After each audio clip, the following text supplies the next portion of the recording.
कर म्हण कुठेतरी, आणि कीर्तनकार तुम्हाला कळाला मायबापाला बोलत नाही आणि तुम्ही जर बोलून पाकिट देत असाल बाबा तुम्हाला पण पाप लागणार. मला काय चोंबाळ्या गप्पा येत नाहीत, मला काय तुमच्या भागात ग्रामपंचायत लढवायची नाही, जिल्हा परिषद लढवायची नाही, पंचायत समिती लढवायची नाही, मी कशाला चोंबाळ्या गप्पा करू तुम्हाला, है की नाही साहेब? मला काय 2 घंटे बोलायचं निघलं आपलं बायता पाणी फिरता साधू काय ताण घ्यायचं त्याला. पाण्यानं वाहत राव, पाणी नाही वाहिलं की शेवाळ होते आणि साधू एका जागेवर झाला की बाया त्याला तूर कापायला लायतात. त्याच्यामुळे आपलं पुढे सरकायचं, कशाला ताण घ्यायचं त्याला.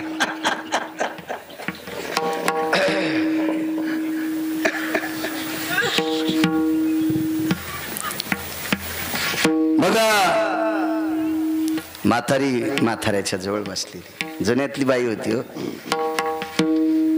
पाहिलं मी, नवऱ्याचे पाय चोरीत होती. दरोजातून पाऊल टाकल्याबरोबर म्हातारीला मनमनू प्रणाम केला. जी मालकाची सेवा करते त्या बाईच्या पाया पडाव, बोरेश्वराचं दर्शन झाल्याचं पुण्य मिळते, पांडुरंगाचं दर्शन झाल्याचं पुण्य भेटते. आणि जी बाई नवऱ्याला शिव्या देते ती दिसली की नाही गाय कापलं तरी गाय कापल्याचं पाप लागते. हो, पतिद्वेषी बाई वाईट असते, वाईट असते. मला पाहिल्याबरोबर म्हातारी खुर्चीवरून खाली उतरली आणि बाजूला जुनी बाई. तुम्ही अजून बी बघा हो, खेड्यापाड्यामध्ये जर एखादोन पाहुणे बसले असतील, एखादी जुनी म्हातारी असेल आणि सुनानं तिला जर चहा दिला असेल तर पहिली गोष्ट लोक काय देखता घेतच नाही. घेतला म्हातारीनं तर भिंतीकडे तोंड करून चहा पिती म्हातारी. मी अशा पाहिल्या महाराष्ट्रात म्हाताऱ्या. इतकी पवित्र संस्कृती माझ्या भारत देशाची, माझ्या महाराष्ट्राची. जुन्या म्हाताऱ्या, जुन्या. अजून बी लक्षात घ्या, वय झालेली म्हातारी माणूस दिसला की पदराला हात लायती. हे काय नाही बाबा, काय सत्याला दम नाही, भागवताला दम नाही, रामायणाला दम नाही, शिवपुराणाला दम नाही, प्रवचनाला दम नाही, कीर्तनाला दम नाही. गुण कोणाला आहे? हो, शेतकरी आसूड खांद्यावर हिशोबात ठेवतोय, आसूड खांद्यावर हिशोबात ठेवतोय. त्या आसुडाच्या बेहिसाबातले पदर खांद्यावर तुमच्या. कशाला कीर्तन ऐकायचे, कशाला? मी रात्री सांगून गेलो, स्त्रीची पाठ परपुरुषाने पाहायची नाही आणि आपली पवित्र पाठ परपुरुषाला दाखवायची नाही. पैसे झाकलेले असावा 1, आणि या देशाची पवित्र स्त्री सर्वांग कपडे घातलेली असावा 2. संस्कृती आहे देशाची, संस्कृती आहे देशाची. सोंग नाही करायचे, नाटक नाही करायचे. कपाळ भरून कुंकू लावलेलं नका लावू. कुंकू बारीकशी टिकली का लाईनत, नाहीतर मग हप्ताभर नवऱ्याला लावली पाहिजे.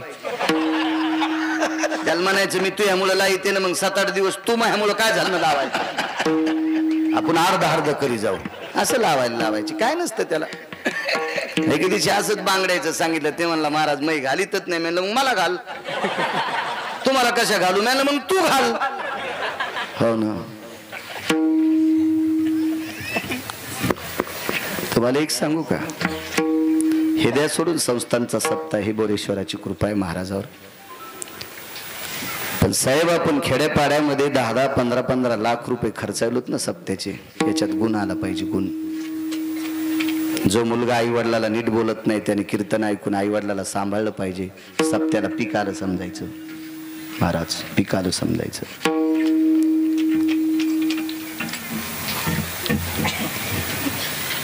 कोणी तंबाखू सोडित असेल सप्त्यातलं कीर्तन ऐकून, सप्त्याला पीक आलं समजायचं. गुटखा सोडित असेल, सप्त्याला पीक आलं समजायचं. आणि आपल्याला जर आपण काहीच गुण येत नसेल तर मग शीन आला समजायचं. एक जणांना 28 लाख रुपये खर्चिले, म्हातारं मेलं. कोरोनामध्ये म्हातारं मेलं.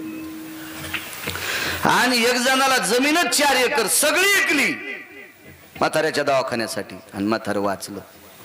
दोघायला भेटायला गेलो, ते म्हणलं महाराज 2-4 कोटी रुपये जमा होते, जमीन तर भरपूर आहे, पण 28 लाख रुपये संपुस्तरच म्हातारं मेलं. सीन आला. त्याच्या बाजूला दुसरा राहत होता. जमीन किती? म्हणला 4 एकर, सगळी गेली. काय खाशील? म्हणला टपर जमा करून खाईन. पण बाप वाचला ना. म्हणजे 4 एकर जमीन गेली तरी सिन्न आला का? वडील वाचले. तसा आपण सप्तात खर्च करतो की याचा गुण आला पाहिजे. 50-50 म्हाताऱ्याने तंबाखू सोडी तर काय पॅरालिस होतो तुम्हाला? सोडा तंबाखू. हा काही झोपीत तंबाखू खाचन झोपी जाच. 90,000 मसड आणली तुरी इकून. कीर्तनात पैशात नव्हती, तुरीच्या पैशात मसड होती. 90,000 रुपयाला मसड आणली. आमच्या शेजारची म्हातारी संध्याकाळी तंबाखू खाऊन झोपायची, तशीच शेण आणायला गेली. हिच्या तोंडाचा मशीन वास घेणं आणि 1.5 घंट्यात मसड म्हणणं संगत झालं. 1.5 घंट्यात मसड मिली, 1.5 घंट्यात. मग हिच्या तोंडाचा वास घेतल्यावर आमची 90,000ची मसड मरती, तर हिनं नातवाच्या गालाला तोंड लावल्यावर काय व्हायचं त्या नातवाचा विचार करा तुम्ही. हा त्याचा सगळा बुद्ध्यांक जळण आणि ते ATM फोडायचंच काम करीन ना पुन्हा. आहे का नाही? किती आगाव पण आहे. पहिले तुम्ही सुधरा माझ्या माईनो, तुम्ही सुधरा. हे म्हणते मेला कोण्या कीर्तनात आमच्याच बॉम्ब टाकतो. त्याचं कारण सांगतो तुम्हाला. मी जरी इतका शहाणा बाप असेल तरी माझ्या मुलांना वेळ किती देऊ शकतो मी? 20%. माझ्या मुलांना जास्त वेळ कोण देतंय? माझी बायको. साहेब प्रत्येकाचं असंच आहे. पुरुष हा बाप हा जास्त वेळ देऊ शकत नाही मुलाला. मुलाला जास्त वेळ देत असती त्याची आई. म्हणून या महाराष्ट्रातली आई विवेक संपन्न असली पाहिजे, विवेकाचं शिखर गाठलेली असली पाहिजे. आणि मग तशी आई असेल मग लेकरांना घडवत असते, ती घडवत असते. काय बाई होती तिच्यावर सांगत होतो.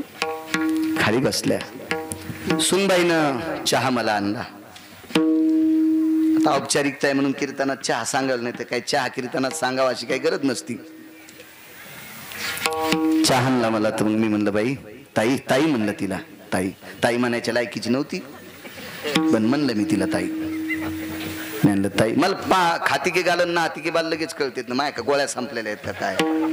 चेहरा पाहिल्या पहिला सांगतो कोण किती पापी आहे म्हणून, कोणावर किती कर्ज आहे. मी आता सांगू का 2-4 जणांचं? पण उगा अपमान होत असतो ते, त्याच्यामुळं नको नको नको नको नको. लगेच कळत असतं माणसाला ते. या आणि मग म्हणलं ताई दादांना द्या ना. बर आणला तिनं असा अर्धा कप दादाला. म्हणलं घ्या दादा. नको महाराज राहू द्या, लघवीचा त्रास होतो. घ्या घ्या, सकाळी घेतलेला आहे.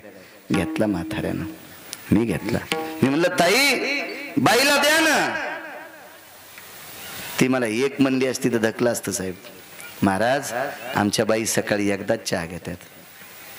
पण त्या पांचट बाईच्या तोंडातून एक शब्द पडला, गिरगावकराच्या मुंग्या निघल्या कानातून. महाराज आमची म्हातारी सकाळी एकदाच घेती. म्हातारी शब्द सासूला वापरला. इथं जर एखादी सून सासूला म्हातारी म्हणत असेल तर बोरेश्वराची शपथ घेऊन सांगतो तिच्या जिबीला आजार होईल.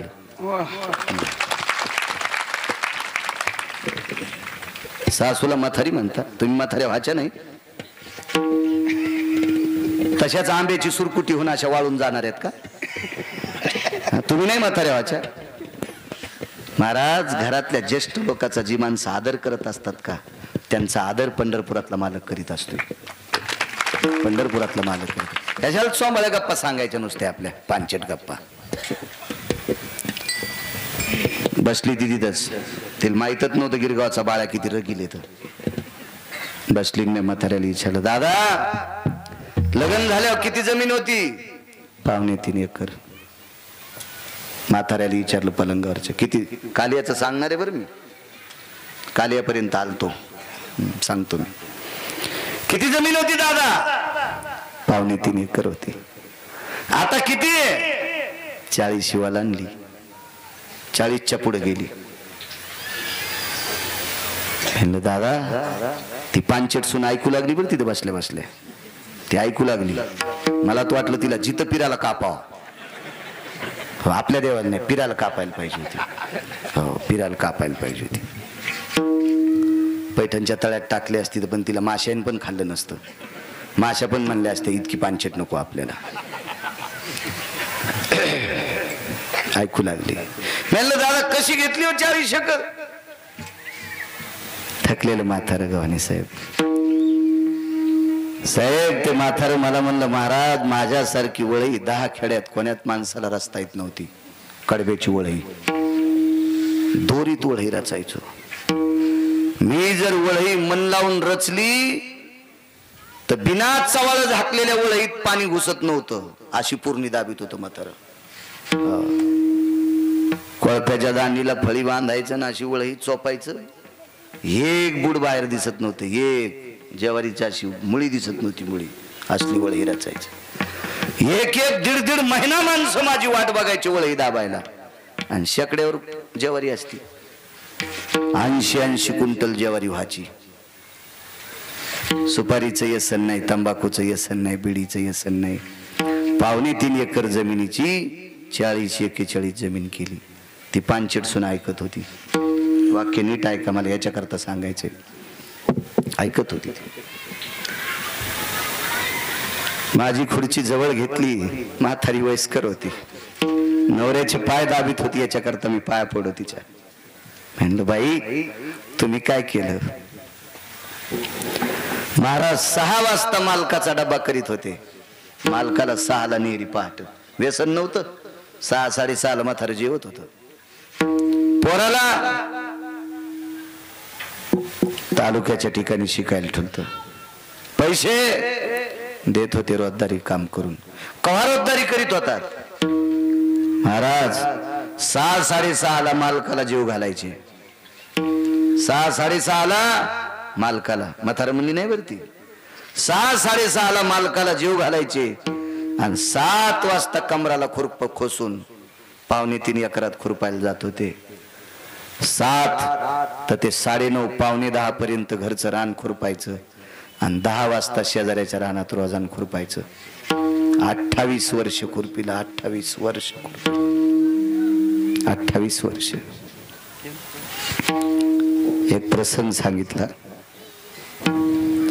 महाराज गव्हाचं रान नव्हतं. गहू काढ्याच्या नंतर मी सर्वा पाहायला जात होते. सर्वा. आता काळ बदललाय. आता या मशीननं गहू काढ्या 2-2, 3-3 पोते रानात पांगत आहेत, पण ते गवसत नाहीत. पूर्वीच्या काळात एक वंबी जाऊ देत नव्हते. सर्वा पाहायच्या बाया. आणि सर्वा पाहिल्याच्या नंतर त्या टोपल्यात वंब्या कुटायच्या. आणि त्याच्यातले जितके गहू होतील तितके अर्धे मालकाला द्यायचे, मग अर्धे न्यायचे. काय गरिबीचं तोंड असलं. सर्वेचे गहू जसे जसे दळायचे, बाजाराच्या दिवशी मालकाकडे पीठ द्यायचे. आणि पोराला चपात्या खाला. महाराज 22 वर्ष चपाती खाल्ली नाही हो. 22 वर्ष नाही खाल्ली. दोघांचं चरित्र ऐकून हृदय भरून आलं. आणि त्या पांचट सुनाला सांगितलं, बाई ज्या सासू सासऱ्यानं इतकं संसारासाठी करावा, त्या सासूला म्हातारी म्हणशील. खान धरली बाईनं. महाराज मरेपर्यंत त्या बाईला म्हातारी म्हणणार नाही. बस जिंकलं म्हणलं गिरगावच्या बाळू. हजारो पंढरपूरच्या वाऱ्या केल्याचं पुण्य मला प्राप्त झालं. एक बाई सुधारल्याच्या नंतर एक एक एक एक. आदर करा घरच्या लोकांचा. काय करायचं आगावपणा. मला एक सिद्धांत कळतोय, जी माणसं घरच्यांची होऊ शकत नाहीत ती माणसं तुम्हाला मदत करतील कशा होऊ शक्य. जो माईला मानित नाही ते तुम्हाला मदत करीत असतो का? जो बापाला नीट म्हणत नाही ते तुम्हाला मोजित असतो का? जो माय बापाचा होऊ शकत नाही ते तुमचा कधी होणार आहे? चला, देवाच्या कानावर वार्ता गेली, कालिया यमुनेत विष टाकायला. इथपर्यंत आलतो ना, यमुनेत विष टाकायला. चेंडू फळीचा डाव मांडीला यमुना वाळवंटी. खेळ होते. लगोरी, विटी दांडू, हा मामा. सुरपाट्या नावाचा खेळ होता. गावाच्या बाहेर अशी रानं उलगली की गावखरी एखादा मळा असायचा. उन्हाळ पाळी घातलेलं रान असं मोकळं असायचं. त्याचे दसकट गिसकट येचून काढायचे. पोरायनं ते सुरपाट्या खेळायला रान करायचं गावाच्या कडे. सुरपाट्या जुन्या पोरायला, आता पोरायला नाही, जुन्या माणसाला आखता येतात. मध्ये एक पाटी असती कबड्डीच्या पाठीवानी. त्याच्या पलीकडे असती, त्याच्या पलीकडे असती एक तिसरी असती, चौथी पाटी सगळ्यात लांब असती. त्या पाटीला वेगळी पाटी नाव म्हणतात. फक्त ती कीर्तनात घेता येत नाही कारण कॅमेरे चालू आहेत. उद्या सकाळी बाळू महाराज गिरगावकराच्या घरावर दगडच. त्या पाटीचं नाव घेता येत नाही. त्या पाटीच्या दोन्ही कोपऱ्यावर मातीचे ढिगलं असते. एवढी एवढी माती अशी टेकायची. 1 नंबरच्या पाठीवर गेलं चालतंय, 2 नंबरची वर गेलं चालतंय, 3 नंबरची वर गेलं तरी चालतंय, पण 3 नंबरची पाटी ओलांडून पलीकडे गेलं, गाभडलं रे त्या म्हणती, गाभडलं रे त्या म्हणती, गाभडलं रे त्या म्हणती, गाभडलं रे त्या म्हणती. खेळा खेळाची ऐक निघुती, खेळा खेळाची ऐक निघुती, सुरपाट्या रे मतुंबाचा डवल देला, नफोडिताची पळाला, नफोडिताची पळाला, सुर सोडून गती पावला, मध्येची डाव फोडला, गाभडलं रे त्या म्हणती, गाभडलं रे त्या म्हणती. काय खेळ असतील साहेब, असे खेळ खेळणाऱ्याला हाडाचे आजार होत नव्हते. इथं बसलेल्या मावल्यांनो, कधी कधी पिठल्यापुरतं घरी दळी जा.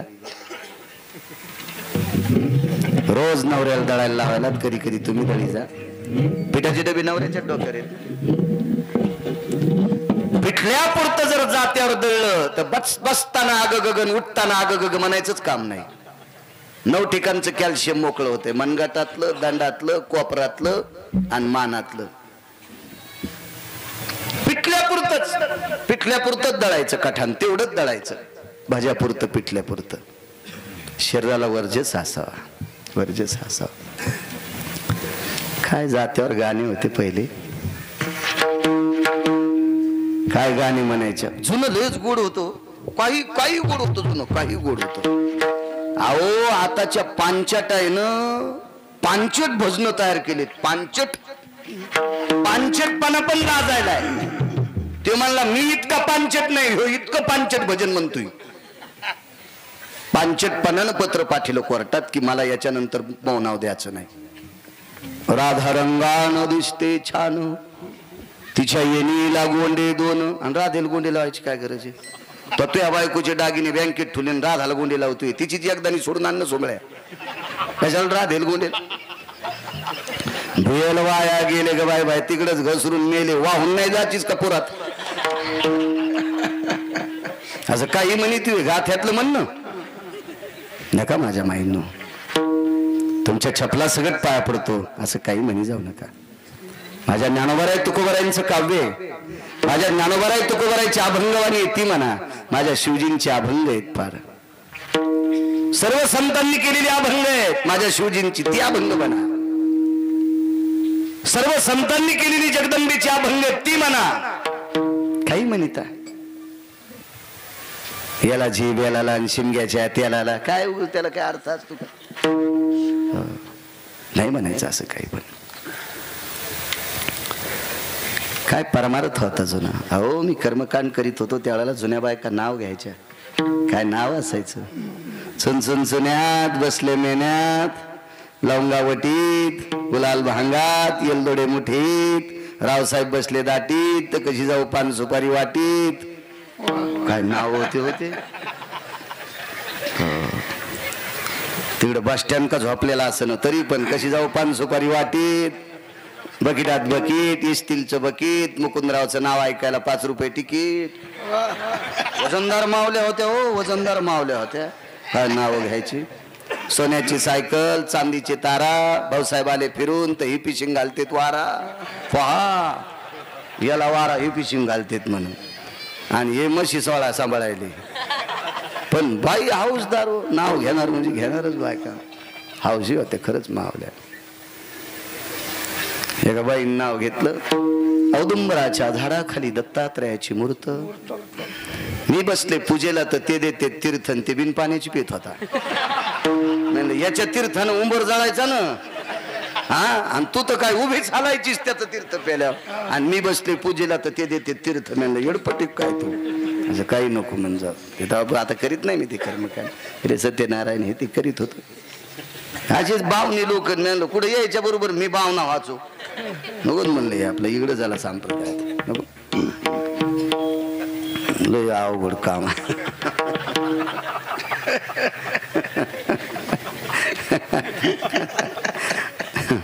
काय धोरणात इतकं माणसं सारी धोरणं सुटलेली त्याची. काय जुना काळ होता, आनंद होता जुन्या काळात, फार आनंद होता.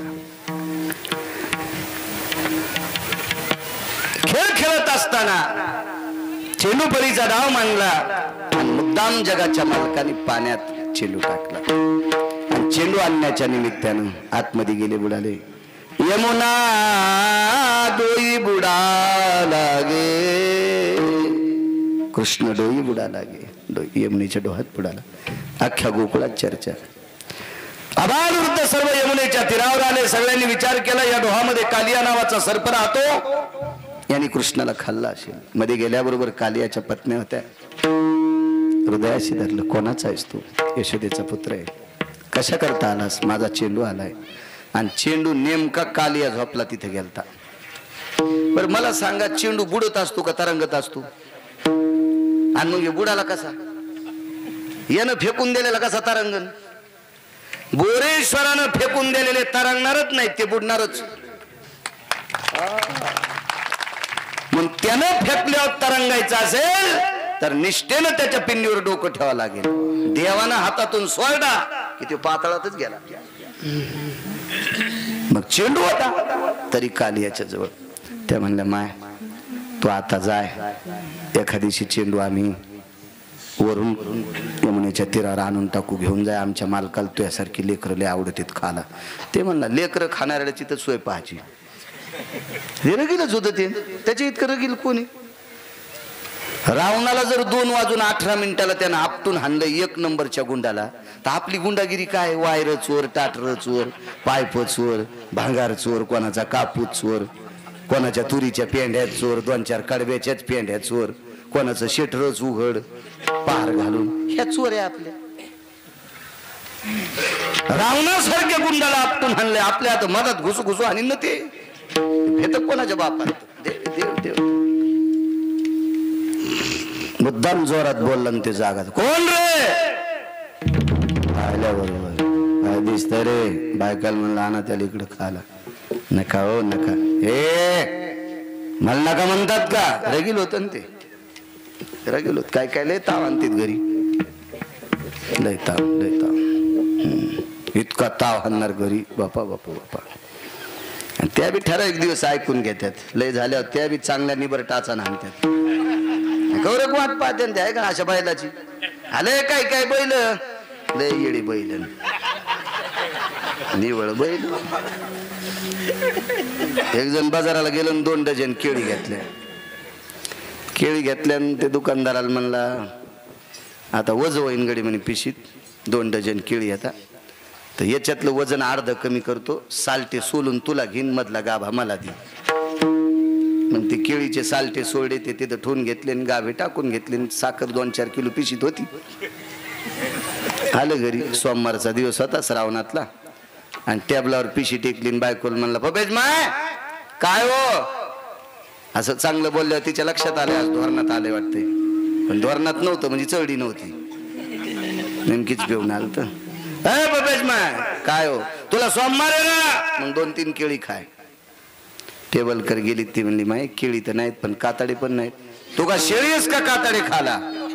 म्या केळ सोडून आणले होते. ती म्हणली, बायला मला नाही, त्याला मला कशी म्हणीन? या मानतीचा काय संबंध मला बायला म्हणायचं?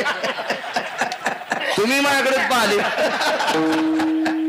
ती त्याला म्हणली, बायला अरे घरी आल्यावर सालटे खात नसतेत रे, पण केळी सुखरूप येण्यासाठी घरा लोक सालटे आणीत असतेत रे बायला. तुला कसं कळणार रे बायला? काय काय काय बैला अशी टकटक दिसायलेत मला, टकटक टकटक दिसायले. पण आता कीर्तनात हे नाही तर उभंच केलं असतं तुम्हाला. विठाला विठाला इतक्या खुश झाल्या लक्ष्म्या. त्या म्हणल्या, आमच्यावरचा नांगर आता यानं यायच्या पिरीला आहे. खुश झाल्या खुश झाल्या खुश झाल्या. संसारातल्या सगळ्याच लोकांनी चांगलं वागणं गरजेचं आहे सज्जनांना. कालिया रागावला आणि धरत जात होता. धरू जाता सापडते सापडते वे घामा घुमा पाण्यात घाम आलाय कालियाला, पाण्यात. शेवटचा पुरावा एवढा बाबा. आता उनले तापले, प्रसाद जेवायचा. माप कमी देत नाही, ताण घेऊ नका. कधीच नाही, कधीच नाही. चुकून करायचं नाही, चुकून नाही. माझ्या संग राहणारे मला म्हणते तुम्ही लय बोलतात, मला टोचणे आणतात गाडीत बसणारे आमचे. तर मी म्हणलं बरं ठीक आहे, मी 4-2 मिनिटं 10-5 मिनिटं कीर्तन शिल्लक करतो. पण हे मेहमानावर थोडंच चलत आहे. पंढरपुरातल्या मालकाच्या मनात आलं तर घरी गेल्यावर त्यानं घसा दाबला, लगेच मोबाईल होते. आदरणीय हरिभक्ती परायण बाळू महाराज गिरगावकर आनंतात विलीन. लगेच खाली एक टाकते, गेले दिगंबर. हे तर कोणाला टाकावं मेल नाही, पेलेलं मेलं तरी बी गेले दिगंबर. रुमण्यान हाणायला पाहिजे तेल लावू लावू. भाडव्या ते अभंग कोणासाठी नालाय का, सुमळ्या पांचटा अपमान करतो देवाच्या अभंगाचा, भंगिऱ्यासाठी टाकतो ते वाक्य. मग मला सांगा, साळुंकी मंजुळ बोलत शिवानी बोलविता धनी. कोणात ताकद आहे महाराज? तुमचा हात चालायची कोणात हातात ताकद आहे? त्याच्यात. त्यानं कृपा काढली, तुम्हाला पक्वाद वाजता येत नाही. त्यानं कृपा काढून घेतली, बाळाला बोलता येत नाही. बोलविता धनी वेगळाची. त्याच्या नावाकरता 10-5 मिनिटं बोललं तर काय होतंय? चला शेपटी धरली, फिरवलं, शिवडी आणली, नाचू लागले. तांडव गती मुंडन परनाचत गिरिधारी, तांडव गती मुंडन परनाचत गिरिधारी.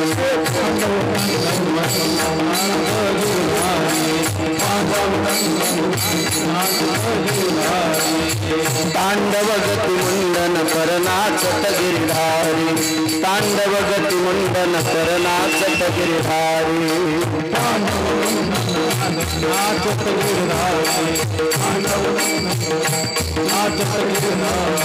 बम बम बम बम बम बम बम बम बोले बलिहारी.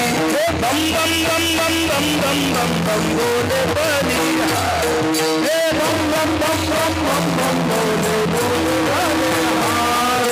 बम बम बम बम बम बम बम बम बोले बलिहारी. तांडव गती मुंडन परनाचत गिरिधारी, तांडव गती मुंडन परनाचत गिरिधारी. भगवान नाचू लागले. भगवान शिवजी आले. शिवजी पाहू लागले कृष्ण परमात्मा काय नाचायले. कालियाच्या तोंडातून रक्त आलं साहेब, रक्त आलं बाहेर. कालियाच्या पत्नीने विचारलं, मालक तोंडातून रक्त येते, पडाम त्याच्या पाय. कालिया म्हणला याच्या पाय आणि मी पडणार. बायका म्हणल्या कसं कळत नाही तुम्हाला, तो देव हे देव कस काय पाय पडन? नाही पड, रगील कालिया. लय काय काय कालिया रगील बापा, लय रगील.